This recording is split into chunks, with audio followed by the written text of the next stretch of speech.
All right, what's going on, everybody? This is Jared with Self Mastery for Men, and I wanted to welcome you here to the 7 levels of self mastery. So, in the group yesterday, I posted a link to this document that you're seeing here.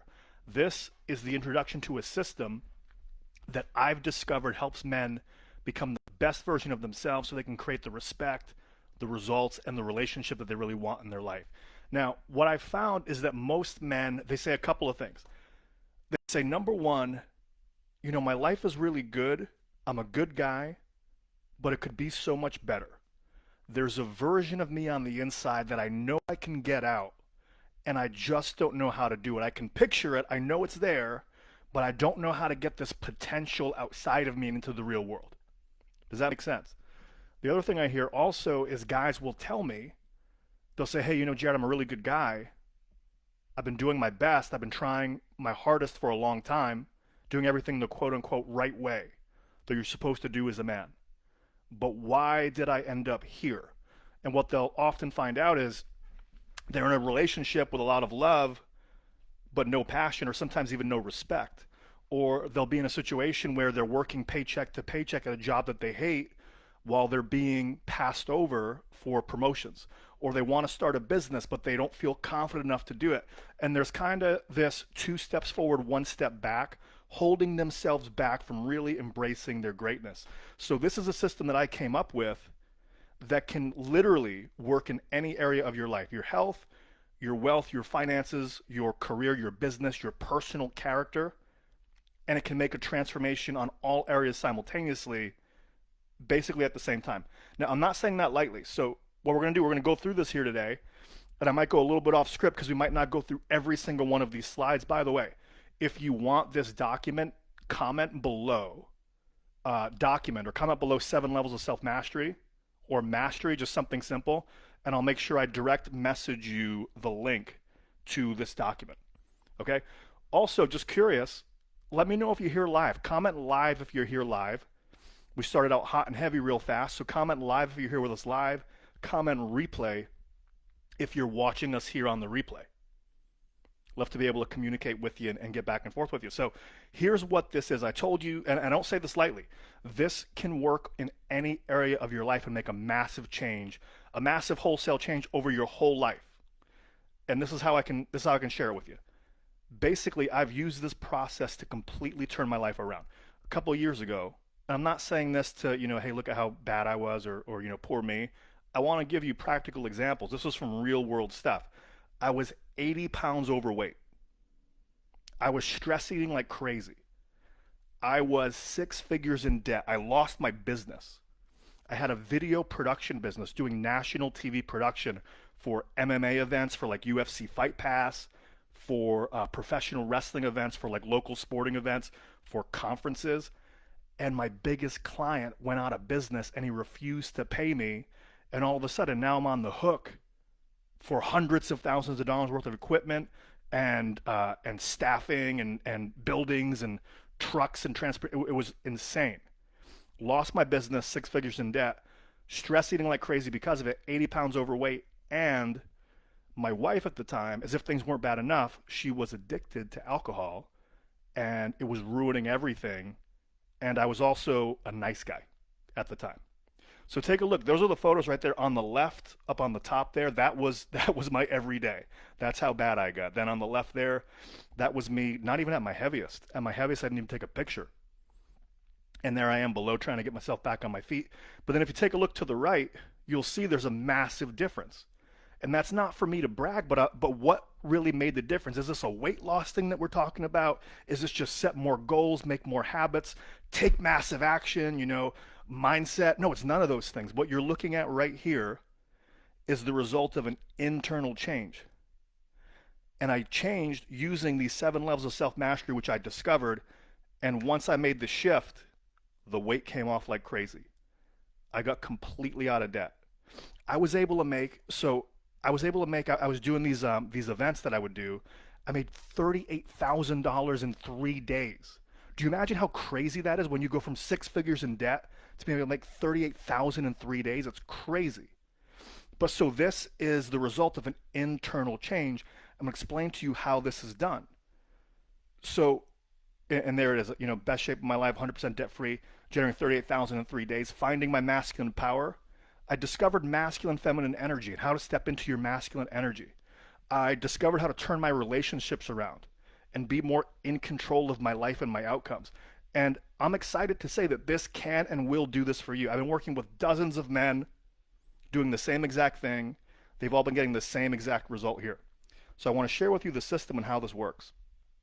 So what are the 7 levels of self-mastery? What are the 7 levels of self-mastery? So here they are. Number 1 is your mission or higher purpose. Number 2 is your identity. Number 3 is your worldview, or that's also your mindset. Number 4 is your dominant energy. Now, when I say dominant energy, I don't mean dominant. I mean, what's your primary energy? We'll get into what more of these things mean in a moment. Number 5 is your skills, resources, and knowledge. Number 6 is your habits, actions, and behaviors. And number 7 is your environment and peer group. So it goes mission, higher purpose, identity, worldview or mindset, dominant energy, skills, resources, and knowledge, habits, actions, and behaviors, and environment and peer group. Okay?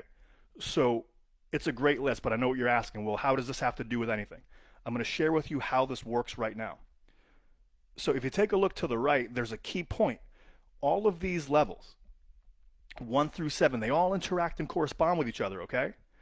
And the interesting thing is the higher on the list you go, the more effect it has over the whole. So if you take a look at my mouse here, if you make a change at a higher level, it will influence more greatly all of the lower levels. Does that make sense? Sometimes a change in a lower level here won't impact as much the entire system.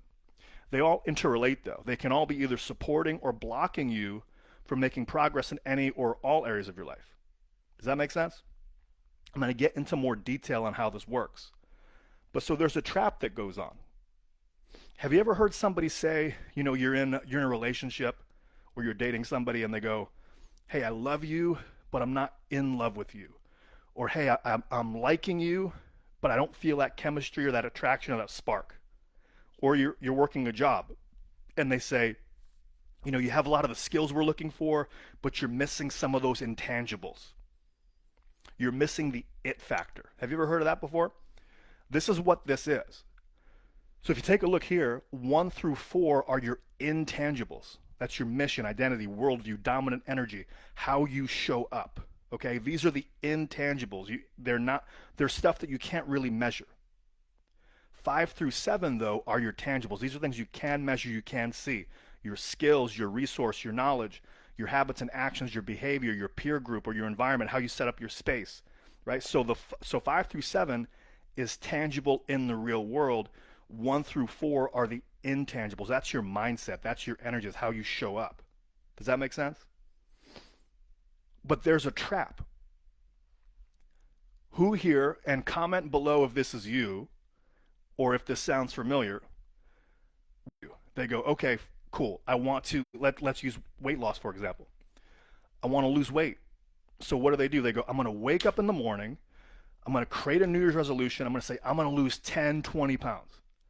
And they wake up and they're all excited about it and they start going to the gym 5 o'clock in the morning every day for maybe like a week or two, right? And then February rolls around after New Year's, they start to roll back into old habits, don't they?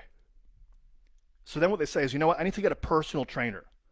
I need to hire somebody to be, to hold me accountable. I need to read a nutrition book.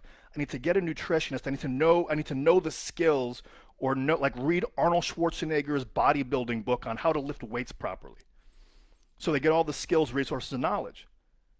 And it works for a little bit, right? But then a couple months later, it doesn't sustain, right? So they keep doing this. They go, I gotta make more. I gotta take more massive action. I gotta read more. I gotta double down on my diet. I gotta diet more. People start doing like fasting or crazy diets, or they completely food restrict, and they're not getting the results they're really environment, right? I gotta throw all the food out in my fridge, but then so that works. Then they go binge eat McDonald's, and this happens over and over and over again. Does that make sense? This will also happen with relationships. They go, okay, wait a minute. I think I'm a nice guy. I'm not getting the relationship that I really want. There's not a lot of passion here. I got to read all of the books on masculinity. I got to read the books on how to get women. I got to read all the books on dating and all that stuff. So let me read all these books, and they get all the knowledge and skills, and they understand it. They have a lot of book learning, right? And they go, okay, cool, I know it all, but it's not really working. Why isn't it working? Okay, wait a minute, I got to take more action. So they start to implement it in their life a little bit. They do some habits and actions and behaviors, and it kind of works short term, but she's not really attracted to it, right? Or it does work, and it works for a while, and then you self-sabotage. And you go through a loop like this over and over and over again. You're reading books, you're doing your best, you're talking to, counseling, you're going to marriage counseling or something. Works a little bit, doesn't really work. Things go right back to the way it was. Eventually you go, you know what, the relationship's not working. You change your environment, you make a change. Or you do that with your job. You try to get more skills for your job or your business. You take more action there. You do it over and over and over. Pretty soon, job's not working, got to switch jobs. But what happens? In all those scenarios, what happens? Yeah, 6 months, a year later, it always catches up with you. But what'll happen is you end up in the same scenario again with different people and different circumstances. And it loops. And that's when you have people saying, I tried everything and nothing worked. I set goals, I took action, I formed new habits, I changed my situation, I changed my relationship, I changed my job. I'm still stuck, it must be me. And they get frustrated. And they get stuck in this perpetual loop over and over and over again, and they stay trapped. But so the challenge here is if you stay through 5 and 6, you're going to be trapped. But if you make a change on 1 through 4, your mission, your identity, your worldview, your dominant energy, if you make a change there, everything else will change. Because what happens is wherever you go with you. Does that make sense? So there's a story where the best pickup artists in the world, what they would do is they would be able to go out and meet these women, but then once they get into a relationship with them long term, they would freak out and have anxiety attacks and self-sabotage the whole thing. It's because they knew the skills, they were taking the actions, but their identity was still the guy that couldn't get the girl. Or their dominant energy was like they were faking it till they made it. Do you know what I mean? It wasn't authentic. So if you make a change on the higher levels, these things will shift automatically. That's just one example, but does this make sense? Comment below if this is starting to make sense to you. Awesome. So here's what we got. Environment and peer group. What is that? So that is you are who you surround yourself with. Your environment is going to affect and reinforce your self-perception. So your inputs are going to inform your outputs.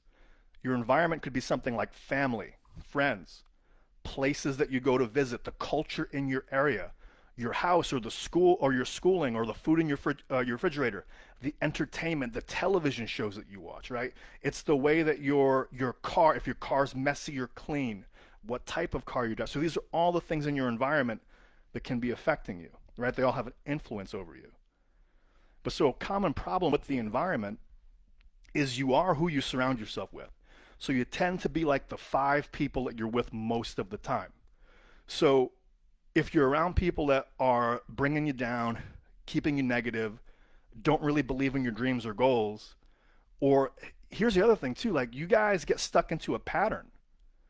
You tend to stay consistent with what other people's assumptions of you are, don't you? I remember one time I used to be a pro wrestler, and we were all trying to make it to WWE. So we were all these local pro wrestlers, and we'd all go to, Denny's, or we'd all go to IHOP or, Applebee's after the show, after the wrestling matches, and talk about, oh yeah, I can't wait to make it to WWE someday, right?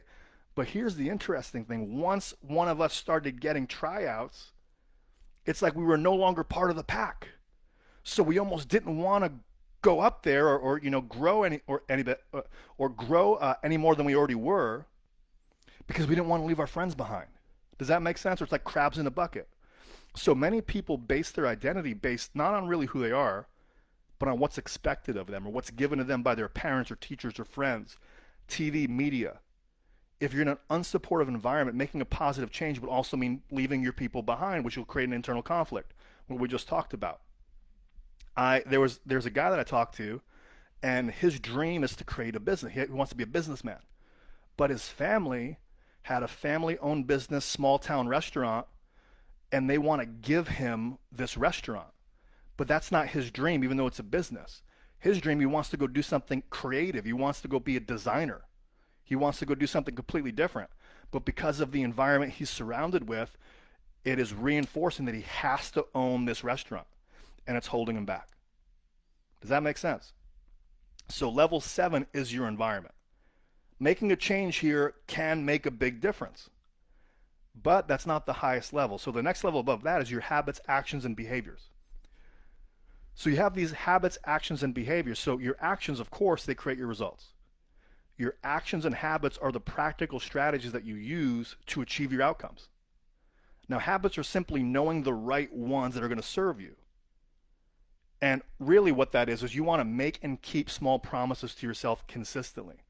So, for example, when I was starting to lose weight, one thing that I could have done was I must go to the gym 5 hours a day, every single day, 7 days a week, and then do cardio in the morning and then lift at night and kind of do overkill.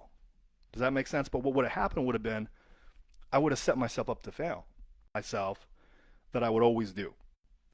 And so I set myself a habit and a behavior and a promise. I said, I will go to the gym 3 days a week for 15 minutes. It was so simple that I couldn't mess up. And what would happen is I'd go once, I'd go for 15 minutes. 15 minutes is nothing. I'm going to go 25. I'm going to go 45. But it got me in the habit. So it was something I could commit to. It was something easy. I would never fail. And it stacked. It created momentum. And then pretty soon that became every day. Pretty soon that became a half hour. Pretty soon that became 45 minutes. Pretty soon it became an hour. But it stacked because I was keeping promises to myself over and over and over again. What a lot of people fall into is they think success is going to be overnight. They go to a seminar and they get like a peak experience, or they'll have like an awakening, and they'll have like a peak experience, and they'll go, that's it, my life has changed completely. They'll have a mountaintop experience, and then they'll go back in their life and they still do the same habits and actions, but just think because they got the awareness is going to make the change. Well, success is the compound effect of right actions taken over time. Me losing 80 pounds, right? Me getting out of debt, it wasn't one day it's all wiped out. It was doing small things incrementally over time until, 3-4 years later, it looked like a miracle. So it's like watching the grass grow at first sometimes, but that is what is most important. You got to establish these things for yourself. But is it possible that you can install the right habits, take the right actions, do the right behaviors, and self-sabotage or not get consistent results? Is that possible? Of course. So take a look here, right? You can start out strong but fizzle out. Some people might have low standards for what they'll accept for themselves, right? So if you were in a family that never really put a value on health, you might have a very low standard for yourself, what that might be. Or if you've been in a family or in an environment that was like, money is for the rich people, that's not for us, money's the root of all evil, you might not have a standard to create a better income for yourself. Does that make sense? So the right habits without the next 5 levels can actually create Groundhog's Day. And it's frustrating to take massive action and then not get a lasting change. And be careful too that you're not using habits and actions or just being busy as a clever way to avoid, procrastination, or as a clever way to avoid the imposter syndrome too. Because you can get so busy on these tasks on the lower level that you don't actually go for your higher purpose, and it distracts you. Or you could be doing a lot of really positive actions, but it's the wrong actions. It's going to be getting you the bad results. So for example, like common wisdom is, be really, really nice, be really respectful, go buy flowers, go buy gifts, be a yes man, be agreeable, be a perfect gentleman, like when you're dating. If you do that though long term, there's nothing wrong with being a good person. But if you became almost like this people pleaser, which is the common advice, which is going to be reinforced by the culture, you can be doing all the right habits and actions that people tell you are right. it is not going to get you a result because it doesn't actually work. Does that make sense? So we want to make sure we got the right skills and resources and knowledge in addition to these habits.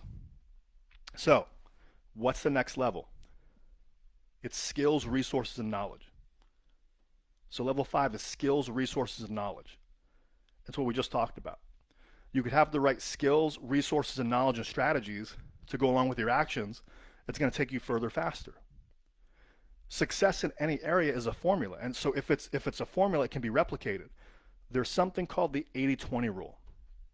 And what that basically means is 20% of your effort's going to get you 80% of the results. So skill is only 20% of the equation. The intangibles, the rest, like 1 through 4, that's the 80% of the iceberg. And so knowledge, though, doesn't always mean it's applied. Could you read all the books? Could you have all the certifications? Could you be the most well-studied person? And just because you have the skills, have the resources, have the knowledge, does that mean that you would apply them? Not always. So here's some of the common problems. A common problem is having knowledge and having all of this information can only be theoretical. It's not useful until it's applied.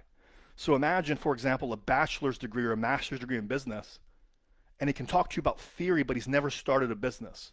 Or what about the guy that reads all about the theory of dating but doesn't ask a girl out? He's afraid to. Or have you ever seen the overweight bodybuilding coach, right? He can tell you all the right stuff.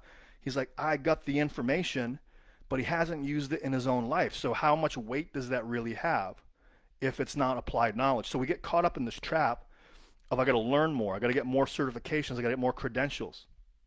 I got to buy more courses. But what happens is until you apply that, or until you make a change in what you believe you're capable of, having those things is great, but it doesn't necessarily guarantee the change. Who here follows me so far?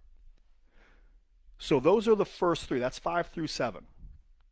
Comment below what has been your biggest takeaway so far. So just comment below what's been your biggest takeaway so far. Curious to see. And if you're here with me live, I'll be able to take a look at them. If you're here with me on the replay, I'll be able to get back to you a little bit later. Take a second, just go ahead and write what's the biggest thing you've got from this so far. Okay, awesome. So we're going to move on. So now we got the next 4. We got the next 4 levels. It's your mission and higher purpose. It's your identity. It's your worldview. It's your dominant energy. So key points. This is where all of the major change happens right now, right here. If you're wondering, why have I tried so hard before but not got any results? It's because you haven't been operating in the top 4. If you operate in these top 4, it's going to get you way more results universally in almost any area of your life. And the higher on the list that you make the change, the more it's going to affect the other aspects. It's a trickle-down effect, if you follow what I'm saying. So the next level here is your dominant energy. Dominant energy, picture this as not necessarily dominant meaning domineering, but this is your daily habitual energy levels. These are your consistent moods. These are your emotions. This is what, like, in your nervous system just feels comfortable and normal to you. Like, this is how you show up every day, and maybe you've never questioned it. So there's a saying that says no high energy outcome can come from a low energy state. No high energy outcome can come from a low energy state. So imagine, for example, if you have all of the skills, all the knowledge, you want to take habits, you want to create habits, you want to, stick to them, you want to take actions, you want to hang out with your peer group, but you got no energy. You're exhausted, you're drained. You can't act on the skills that you know. And so a lot of times it'll be like, oh, well, fix your mindset, think positively. This happened with me. This happened with my girlfriend. This happened with people I know. There's such things out there as like undiagnosed food sensitivities, gluten allergies, dairy allergies. There's hormonal imbalances. There's crippling, back pain from just stored trauma in the body. Like if you have these energy blockages in you, that's going to really prevent you from being able to fully access your power. Do you know what I'm saying? But also it's not just blockages and low energy and hormonal imbalances. It's also the energy that you bring to the table. So it's like your dominant vibe. They call it your vibe. Like, have you ever had a good feeling about somebody or a bad feeling? What do you say? Yeah, I got a good vibe for that guy. Or I got a bad vibe for that guy. It's because that's kind of like the energy that you're sending out there to the world. And so people that internally feel more relaxed, more confident, more happy, they're going to tend to get better results long term, won't they? The more positive their energy is. Also, energy here, dominant energy can be masculine, feminine polarity, and that type of energy, which I'll explain here in a couple of slides. So, there's a quote from Joe Dispenza that says, "So many people spend the majority of their lives unconsciously choosing to live by the same routines on a regular basis, or they automatically romanticize their past, feeling the same way every day." So that's one quote. Another one, he says, "An emotional reaction which is recurring becomes a temperament, and a temperament long term becomes a personality trait, and eventually that becomes your identity." So, for example, have you ever seen somebody, it's not you, but maybe somebody at work, where they're always like in a tired, bad mood? Hey, Joe, how you doing? Oh man, another day. I'm tired. I'm exhausted, miserable. Right? You don't want to be around them long term, do you? But here's the crazy thing: they're probably after so many days or years or months of being that way, they might not even really be upset or angry or sad or tired. They just might be used to doing that, so they think it's them. That becomes a part of their identity. I am a tired person. So your dominant energy, do it over and over and over again, and become this pattern that you're not even aware that you're doing. Going back to the wrestling thing, one time I was in a wrestling match. It was an hour-long match. It was 60 minutes. And assume if you wrestle or you do any type of strenuous activity for 60 minutes, you're going to be tired, right? There's an assumption that would happen. But it was a tag team match. There were multiple people in the wrestling ring. I got to relax outside the ring for minutes and at a time, 10 minutes at a time, and I was very conditioned. I was an athlete when I was doing this, so I actually wasn't tired because we had taken turns going in and out of the match. But so when I went back through the curtain, I was bent over and I was like huffing and puffing and holding my stomach and like, "Hey man, great match. How you feeling?" "Oh, I'm so tired." But the funny thing was, I go, "Wait a minute, I felt into my energy." I go, "I'm not really tired. I rested a good portion of that match." I go, "Wait a minute, I only feel tired because I think I'm supposed to be." So it was a real like it kind of exploded my brain there for a minute. I'm like, "Wait a minute, I'm acting tired because I think I'm supposed to be, but I'm really not. I have plenty of energy." So that was interesting. But so dominant energy here, guys, you don't get what you want. You get what you feel is home. You don't get what you want. You get what you feel is home. So, for example, let's say, for example, you've always been in relationships that are kind of abusive. They don't really work out too well. She's always kind of nasty to you, criticizing you. And you go, "I want a relationship where we respect each other. We talk really good to each other. It's nice. There's not a lot of conflict." But ask yourself, like, even though you want better, does that feel like what's home? Because many times what you'll discover is maybe as a kid, you grew up in an environment where your mom was always yelling at you, or, it wasn't safe to be at home. So we actually don't get what we want. We get what in our nervous system feels normal and comfortable. Okay? And we keep like reinventing these scenarios until we understand we got to change the energy that we're comfortable with, right? Or our habitual emotions also determine our experience of life. If you're walking around and you're doing your tasks, let's say you're going to do you're doing your habits and actions and behaviors, and you're doing it and you're like, "Oh, I'm miserable." That's gonna color your experience, right? Rather than like, "Oh man, I'm upbeat, I'm positive, I feel good." That's gonna change the way the experience happens. Okay? We can also have trapped energy in our body. So that's like fight or flight. That could be trauma. That could be, in my case, I was adopted, so I had a lot of that stuck in my body. Um, Depending on if there's been deaths in the family, there could be a lot of fight or flight or trapped emotions in the body causing an energy imbalance as well. Mind body connection. Our biochemistry also can influence our moods and temperaments too. So you have lousy blood balance, you have food sensitivities. If you eat gluten, this happens with me. My girlfriend eats gluten, she gets sick. I eat gluten, I get super dizzy, and it's like I'm ready to pass out. It's like I get brain fog like within 30 minutes. So your biochemistry and the way that things interact with you can also can also influence your energy too. And so if you have a lack of energy, you can't use 5 through 7, or you can't use 5 through 6. If you have no energy, you can try to apply the skills and take actions and do your habits, but you're going to be so tired. Does that make sense? You're not going to be able to be effective at it. And so dominant energy can also be your masculine feminine polarity. A lot of challenges in relationships, a lot of challenges in life is because today there's kind of been an inversion. I want to say, I want to word this. It's like an inversion of the polarity. So attraction between people happens because there has to be opposite energies. It's the way like magnetism works. When I say positive negative, I don't mean positive negative. I mean like a battery. There's a positive charge and negative charge. There has to be a positive and a negative. There has to be a masculine and a feminine. These are the opposite energies that attract magnetically, just like magnetic energy, right? And what's happening is the polarity has gotten flipped, where men are taught to feel really guilty for having any form of authentic masculinity, for having leadership, and they're reinforced for taking on a people-pleasing role. They're reinforced for being really nice, docile guys.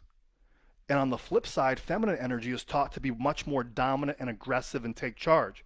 So what's happening is you're getting these relationships where the men have become very agreeable and the women have been very take charge.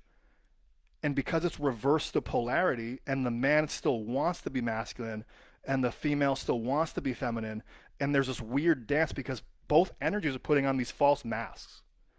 These masculine guys naturally are putting on like more feminine masks because they think they're supposed to culturally, and these feminine women at their core are putting on more masculine masks, but they're exhausted because they don't want to manage everything, and it's just creating so much conflict. So what you have to do also is realign and get your masculine energy back online. And once you're able to do that, by the way, your masculine energy, that doesn't mean being domineering or being an asshole or being abusive or toxic. What that means is you have leadership. You see where you want to go, you go there. You know what you want to do, you take charge, you lead the situation, you have ambition. That's a very attractive quality.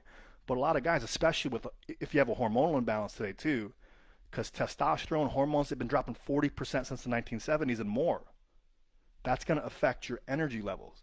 That's going to affect your polarity. So you want to make sure those get back online. So let's go to the next one here. So here's your worldview. This is a big part of this too.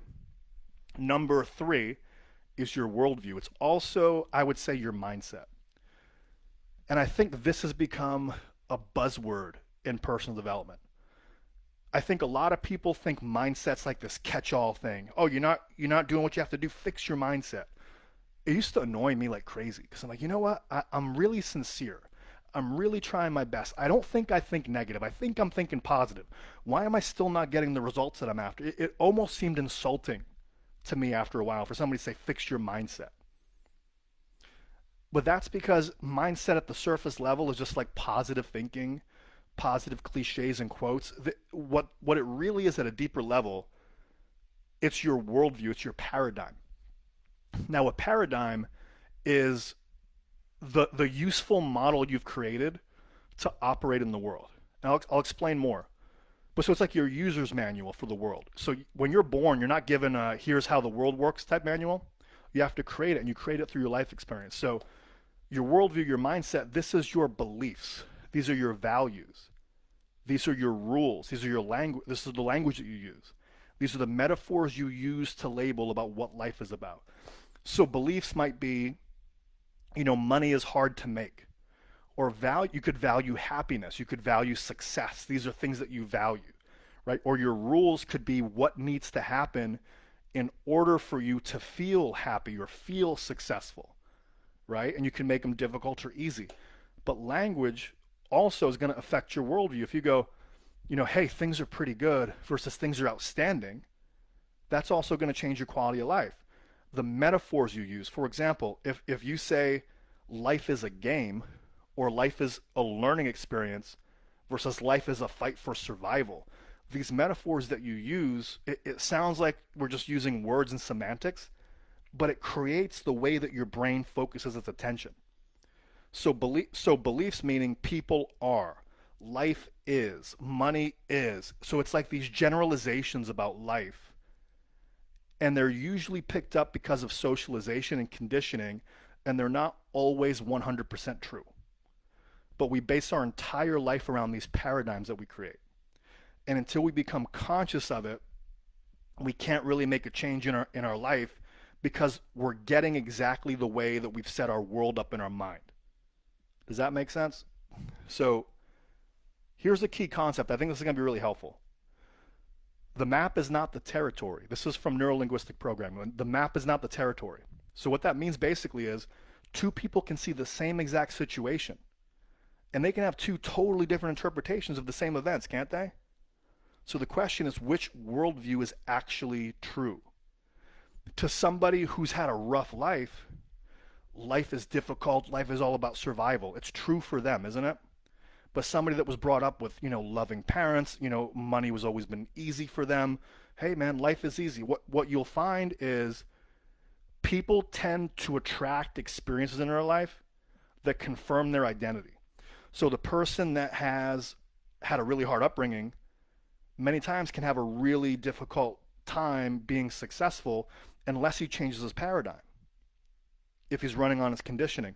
Meanwhile, people where life has always been kind of easy, they're conditioned and habituated that things work out because it's true for them. It starts to happen for them more. So your worldview and belief structure are what these are useful assumptions that you've used to navigate life easier, and you always find a way to confirm your worldview or your paradigm. So think social media, for example. There's this thing called the algorithm, like on TikTok or on Facebook or on Twitter. Elon Musk had an awesome quote. He goes, for all of you people that are quoting negatively on my Twitter or like giving me dislikes or whatever, he goes, I want to let you know how the algorithm works. The algorithm works based on engagement. It gives you more of whatever you engage in. So if you're giving me thumbs down, if you're negatively commenting, he goes, you might think that's a negative comment, but you're telling the algorithm that you're engaging with it, it's going to give you more of that. So that's the same way like your worldview and your belief structure and your mindset works. You're going to get more of what you put focus on. Does that make sense? It's called the reticular activating system. Whatever you think is important, you'll see more of and you'll confirm your worldview. That's why when you buy a car, you suddenly see the car everywhere. It's not that the car's available more now, but what that means is you told your brain that car is important because it's your car. So your brain will now search like a servo mechanism for all of the other similar cars in the area. Does that make sense? Or if you go, you know what, I hate when that happens. I hate it when that happens. You've told your brain that's a really important thing for you to avoid. You hate it when that happens. So guess what? It's going to find all the times it's happening because it wants you to avoid it. But it's counterintuitive. It's counterproductive. Does that make sense? So you got to really be able to take charge of your worldview and your mindset and your paradigm. Because here's the common problems. Most people's beliefs and worldviews, they're formed on autopilot between 0 and 7 years old. Through your parents, through your teachers, through your community, through your peer groups. And most beliefs are never questioned. Many people actually have conflicting beliefs and values, which creates incredible resistance to their progress too. So going back to when I said most beliefs are never questioned, I was working with somebody recently, and he says, you know what? I just don't believe I'm deserving of success. And I go, how long has that affected you? He goes, my whole life, my entire life. And I go, okay. I said, you don't feel like you're deserving of success because, and I just shut up. And I said the word because I wanted him to give me the reasons. I said, you're not deserving of success because what? And he was silent. It felt like an eternity. It was maybe only 30 seconds, but it felt like 1 to 2 minutes of just pure silence. And he started like, oh, well, I think it's because, but I go, stop right there. I go, did you hear how long that you had to pause and think about it when I said, you're not deserving of success because why? I said, you didn't have a reason. I go, the reason why I asked you that question is because I wanted to question the belief. I wanted you to show me your proof. This belief your entire life, and you don't have one reference experience to be able to tell me why that's true. He's like, oh my God. I go, this is what happens to people. You form a belief or an assumption between 0 and 7, and you never question it again. That runs your life. Who here is following? So also going back to this one, many people have conflicting beliefs and values, which creates incredible resistance. So for example, we said somebody values happiness. I value happiness, but they might also value never being sad. I value happiness, but I also value never being sad. How realistic is that for that to never happen? Will you at some times experience things in life where there's going to be sadness or letdown or disappointment all the time? So if you value if you value happiness, and then you also very highly value never being sad, it's an impossible standard to meet. You're going to feel miserable all the time. You're going to be in conflict.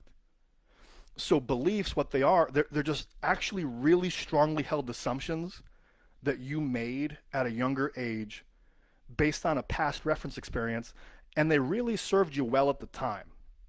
They really had a good intention. But when you get older, they don't really serve you anymore. Does that make sense? I have an example about this later on in the slide deck, but there's also these beliefs around what must happen in order for you to be fulfilled. So for example, let's say you value happiness or you value success, but you also have different rules as to how you can achieve happiness or success. So we talked about before, you value happiness but also value never being sad. Well, let's go back to strictly happiness. I value happiness, and in order for me to have happiness, here's what has to happen. As long as I wake up and I realize, my dog's next to me, my girlfriend's next to me, I got a little bit of money in the bank, I'm happy, I'm thrilled, right? That's an easy rule. But if you said happiness for me or success for me is I must have $1 million in the bank, I must never have any problems, people must always agree with me 100% of the time, and I must never have a bad day. You'll never feel happy, you'll never feel successful, because you've set the game up to be impossible to win. So many values are actually set up to be only achieved through outside circumstances or validation. Like, I'll only feel good when somebody else validates me. And how likely is that to happen 100% of the time? So people are looking for external sources of happiness and validation, and they make the rules really hard to meet. So put really simply, there's never a finish line for you to win your own life. There's never a criteria. People don't know what has to happen in order to feel certain ways. So that'll keep you trapped. So now one level above beliefs, one level above your worldview and your mindset is your identity. Now, identity is your strongest held belief. Believe it or not, your identity is a belief. It's a belief about who you are. And it's whatever you attach I am to. And it has the illusion of continuity because you live as yourself every day. You wake up, you go in the mirror every day, you do the same habits every day. So there's this continuity. But your identity oftentimes is confused with who is what you do or your past experiences. Also, your identity and beliefs about who you are also going to affect your beliefs. So for example, if you identify as I am a loser, it's going to create a belief structure that says things never work out for me. If you say I am successful, you're going to create a belief structure and a model of the world that says, hey, life always works out. I always find a way to make it work. Does that make sense? So your identity is a very strongly held belief about who you are. Here's a quote for you. It is impossible for a human being to consistently behave in a manner that's inconsistent with his own identity or his own worldview. It is impossible for a human being to consistently behave in a manner that's inconsistent with his own identity or his own worldview. So whatever you attach I am to becomes real for you.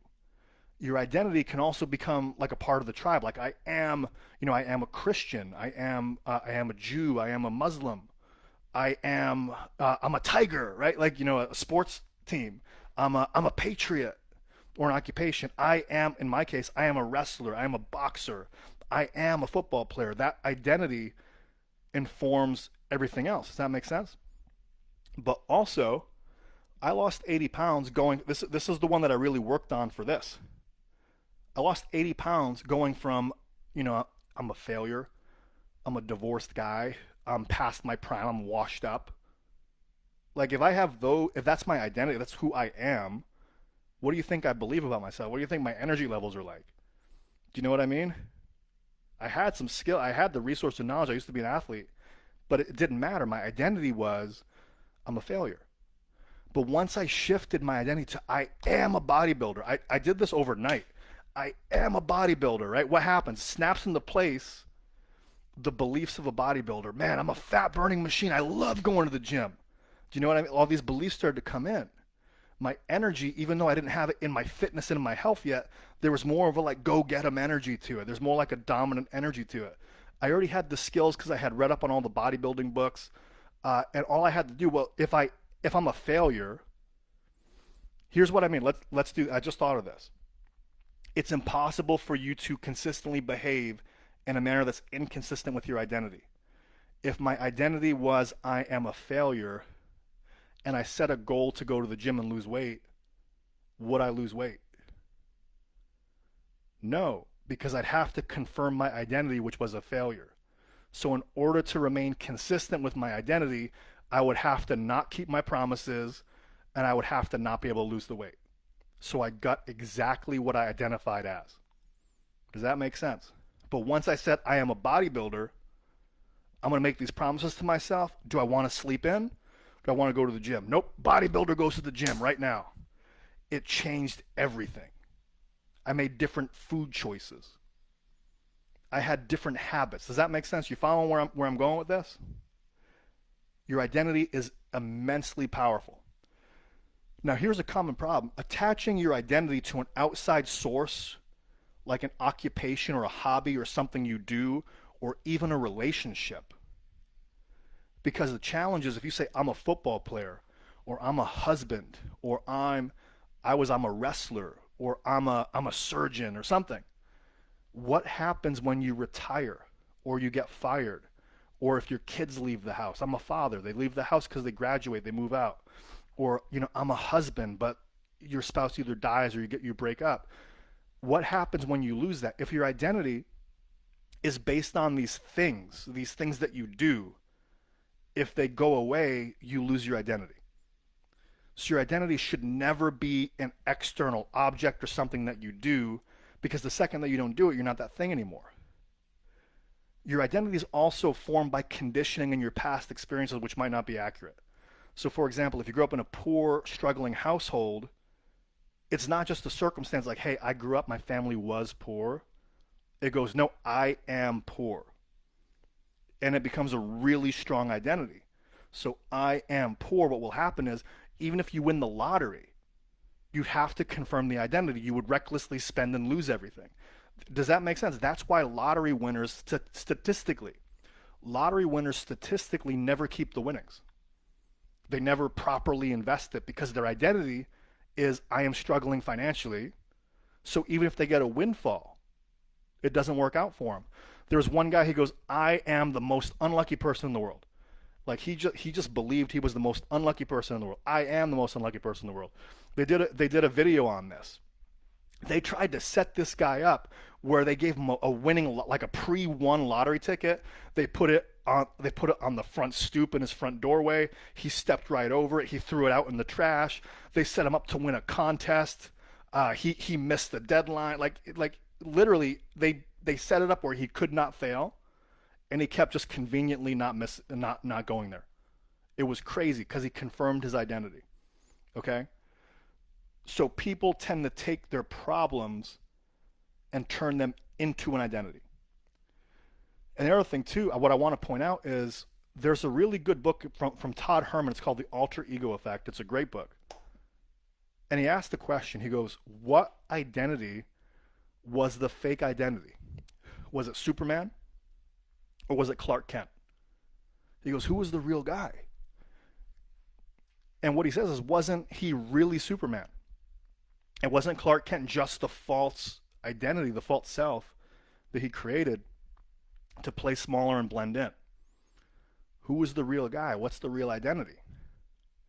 And we do that all the time because people will be like, oh, well, Jared, I don't want to fake it till I make it. I want to be a confident guy, but I'm not like this macho, confident, take charge guy. Come on, man. Like, I'm much more humble and quiet, and I'm much more reserved. What says who? The identity of, like, you get to decide who you show up as. Like, it's not a fixed thing. It's just a very strongly held belief. This one blew my mind. So, for example, I told you earlier I was adopted, which I told you about. I lived in 3 different countries before I was 6 months old. I was born in Lebanon, in Beirut. It's the Middle East. There was a civil war going on in Lebanon in 1986. If I grew up there, it'd be a totally different life. I wouldn't even be alive, maybe. I, it'd be like some like radical organization potentially. I don't know, because like it's a really tough country. I speak a different language. I could be homeless. There's a lot of study that all these kids in the Middle East that were born during that time in the Civil War, they're homeless, living on the streets, like Slumdog Millionaire style, right? But then, so I was put up for adoption because of the war, and then I lived with a foster family briefly. I wasn't supposed to live with them long term. They were like taking care of me until, because I was adopted to the United States. But there was like visa issues, and adoption overseas was kind of difficult. So I was held in a foster family for safekeepings in Cyprus, Greece, because Greece was pretty safe. But there was like a contingency where if we couldn't get the visas or paperwork, I was going to stay there. So there was a chance I could have grew up in Greece with a totally different family, right? I'd be speaking Greek. I'd be, having Mediterranean food. It'd be, be an entirely different thing. Be a different culture. But I grew up in Massachusetts in the United States with the family that I grew up with here, speaking English. Totally different identity, isn't it? So the interesting thing is when I got to a certain age, I'm like, what beliefs are mine? Are they just from my parents? Are they just from my school? Are they just from like my community, or, my teachers? Like what is really mine and what is just stuff I've got from other people? And I had this epiphany where I go, oh my God, like I would have been a totally different guy in Lebanon. I would have been a totally different guy in Greece. I would have been a totally different guy. I am a totally different guy in the United States. So I go, which version of me would have been the real me? It was like an identity crisis. Do you know what I mean? And I go, oh my God, if they all would have been me. So, for example, most people, and I asked in the group that not 100% of people are adopted, right? So this isn't a common experience. But I had the experience of like, I could have literally been 3 different people in 3 different countries before 6 months of age. I'm like, what's true? And I go, well, if they all could have been true, why don't I just decide? And that made the most sense to me. And since then, I decided to create my own identity on purpose. Who here's following so far? So there's one more common problem. Remember I told you, like, hey, I could have been this guy or that guy or that guy. You're like that today, even just with your friends. I'm going to explain to you what I mean. An inner identity conflict can cause inner dilemmas that'll keep you frozen in place. So when you hang out with your parents, you're one way. When you hang out with your best buddy, you're a different way. When you hang out with your girlfriend or your wife, you're a slightly different way. There's like different parts of you that feel comfortable to come out at different times. Maybe you're more social with your friends. Maybe you're more reserved at like a church service. Do you know what I mean? Like, but it's all you, but there's just different parts of you that come out because it's safe to be that way. Do you know what I mean?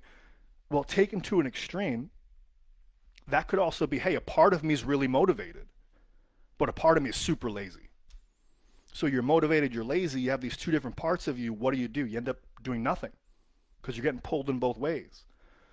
So part of me wants to do this, but another part of me doesn't. And it causes people to get trapped in this internal tug of war.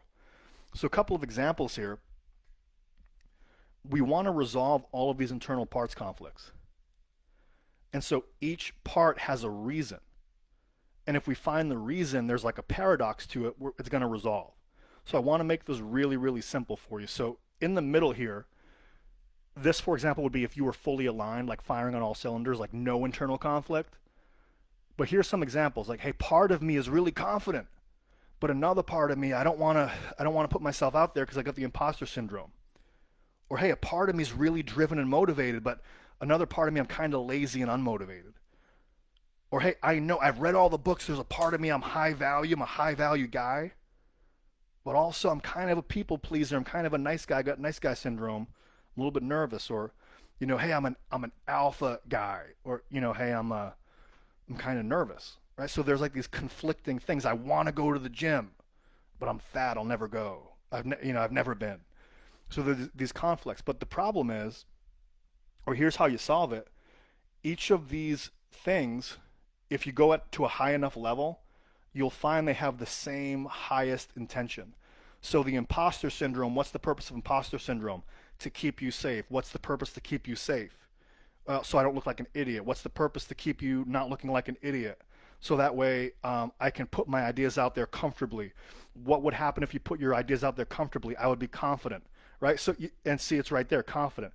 So these different parts of you, when you go up high enough, it's the same thing. And so once you're able to break the boundary in your brain, the internal conflicts disappear and you get all of your energy back. Does that make sense? I do this on myself all the time. Well, not every day, right? But when stuff comes up, occasionally they come up, I find out, I'm like, oh man, I want to do this, but I'm kind of holding myself back. I got to solve the internal conflict. And I do it real quick, I get aligned. But you might have tons of these, so we want to make sure that we can solve them.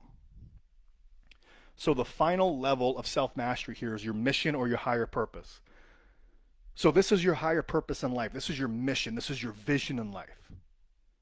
Because a strong enough mission or vision, if you hold it consistently, this can have the pull that will inspire you to success, even if all of the lower levels are challenged. Even if all the other lower levels have challenges. So for example, if you have a mission or a vision that says no matter how bad it is now, no matter what, I'm going to figure this out because I'm going to use this to help others. What's going to happen is even if these lower parts of you aren't exactly lined up, the vision and mission is so strong it's going to pull you through to find the way.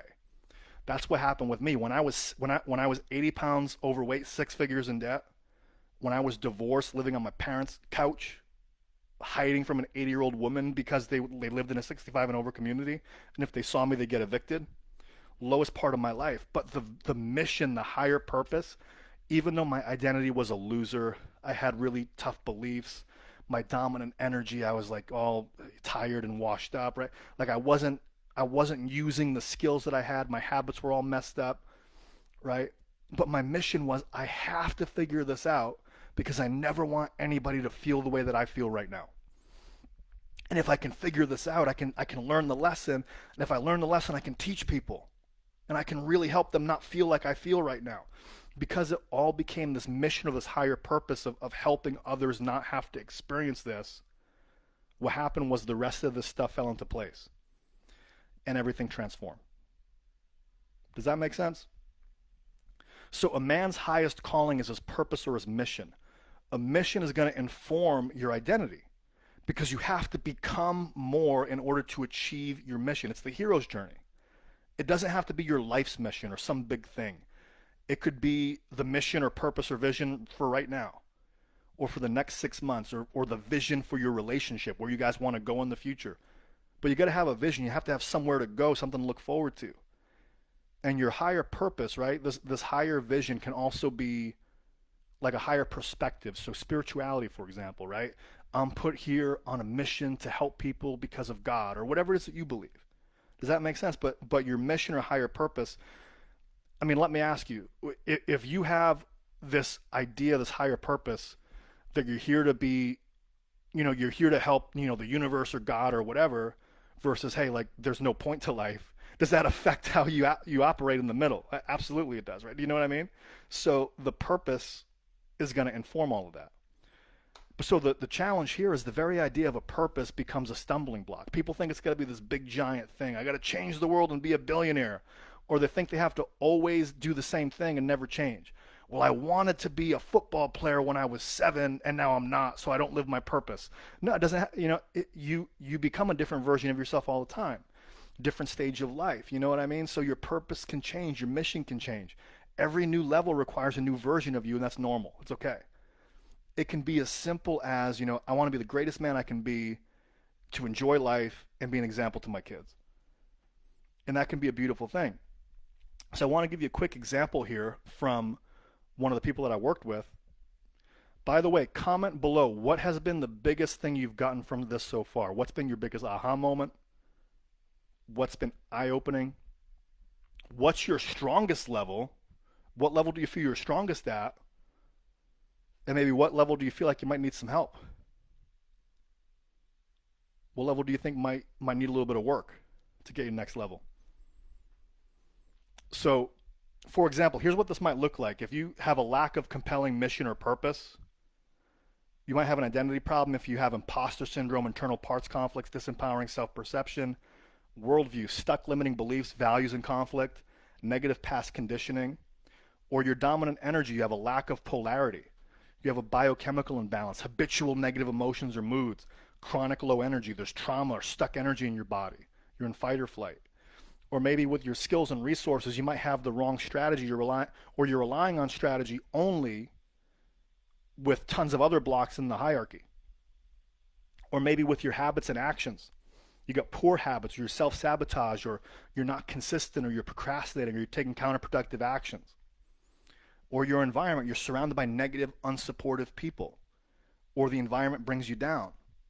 Or the environment's a reflection of the internal worldview that you're not successful, right? These could be all places where you have to take a look.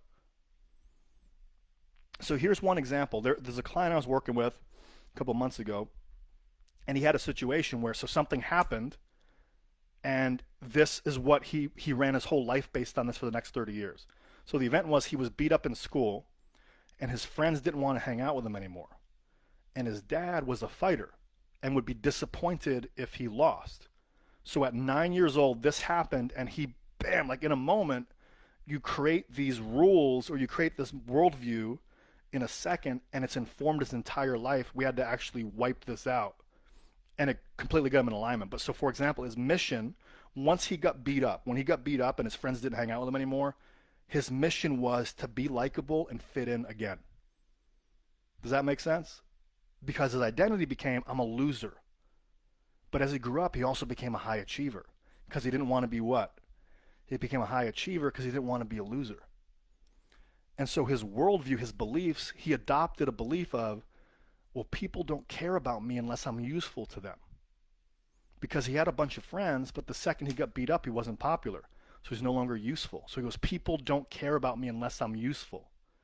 So he goes, I got to become useful. So he goes, I must excel at everything at all times. You see how that happens? And so the dominant energy, it became shame and embarrassment. But underneath it, he had a false confidence. And so for his skills and resources, he needed to become the master of everything and be the best at all different skills, or else he's a loser, right? And so his habits, he became an incredible high achiever. He was super successful, but he would self-sabotage. And it would be inconsistent. And so his environment would be, he kind of hid from the popular kids, and he didn't really, know if his father and brother would accept him. So he kind of felt like the black sheep at home. So imagine living like this and then growing up. This is like, it didn't end when he was 9. Like, this became his paradigm of the world. And so the results were he would have spikes of success followed by self-sabotage. He'd have huge accomplishments, but he couldn't enjoy them. He'd consistently try to prove himself for outside acceptance, but he didn't actually accept himself. And he was successful on the outside, but he was self-doubting on the inside. And no matter how much he succeeded, he actually didn't feel good enough. Does that make sense? So what we had to do is we had to go back in time, show him what was really going on, remove all of that stuff that was holding him back. He got all of his energy back. He made new decisions. And then our brain filters the information based on past experience. And then our brain, like I told you with the car, when you see the car everywhere, it deletes, distorts, and generalizes information like an algorithm, and it shortcuts based on the past. So what we do is we create a meaning and a story based on our interpretation of the event through our filters, through what we expect. And so we're reacting to the meaning that we make and the story of what happened, not what actually happened. So what ends up happening is we're living in the present, but we're thinking of the way it was in the past. And when we envision the future, we're just seeing more of the past conditioning. So what we want to do, and there's a quote that says, everybody goes through life with a rocket attached to their back and an anchor, like an anchor and a bungee cord holding them back. So you're trying to push yourself forward with the rocket fuel, but the bungee cord's pulling you back, and eventually you go forward and you snap back. What you have to do is you have to actually chop the bungee cord, you have to chop the anchor, and then you're able to have this future self where you decide. That's the goal. So if you want help with this, I've been working with men to completely take control of their lives, where we get them aligned with their purpose, create their ideal identity, get them out of all internal conflicts, install supportive beliefs and values, and give you all of the correct information on polarity, on masculine feminine energy, on getting in better shape, on better health, as well as the right strategies, habits, and actions to go with all the different aspects of your life. And we all do it while removing any and all unconscious blocks or internal conflicts in the process. We'll get you totally aligned and firing on all cylinders. I did this for myself. I've done this with dozens and dozens of clients. The results are always the same.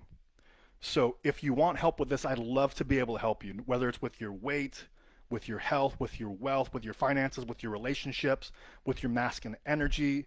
If there's been something holding you back in the past you can't get past, you have imposter syndrome, you can't seem to start the business or get motivated the way you want to, direct message me or email me at jaredgainham@gmail.com, or direct message me here on Messenger, and I'll see how I can personally help you, and we'll create a plan.